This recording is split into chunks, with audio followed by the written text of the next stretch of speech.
C'était une retombée en enfance pour certains et des découvertes exotiques pour d'autres.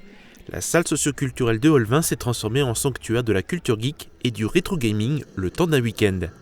Jeux, goodies, comics, affiches et plein d'autres produits étaient proposés à la vente. Les visiteurs ont aussi pu jouer librement à des vieux jeux vidéo sur des consoles de l'époque et des bornes arcade. On a des trentenaires, des quarantenaires, voire des cinquantenaires qui sont là, qui disent « Waouh, c'est trop cool, j'avais ça !»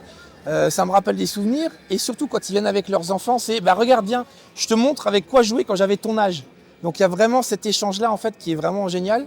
Et en plus, contrairement à ce qu'on pourrait penser, les mômes adorent. Franchement, ils sont là, ils s'installent, ils jouent, ils restent bloqués dessus. L'objectif de l'événement est de rendre accessible la pop culture et le rétro gaming dans les villages. Cette passion pour les jeux vidéo, Jérôme la partage avec son fils.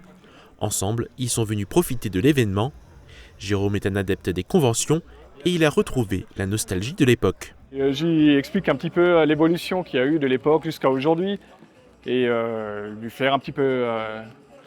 lui transmettre en fait aussi mon ressenti et puis de ce que j'aimais à l'époque. C'était vraiment... c'est une passion qui se transmet en fait de père en fils. L'événement est organisé par l'auto-entreprise de Régis H, Get Ready, et Full Metal Geek qui s'est occupé de la partie exposant. Les consoles et bornes d'arcade viennent de la collection personnelle de Régis. Cette animation a été accueillie par la section parents d'élèves du foyer rural de Olvin. Plus de 1000 personnes étaient de passage dans cette bulle temporelle.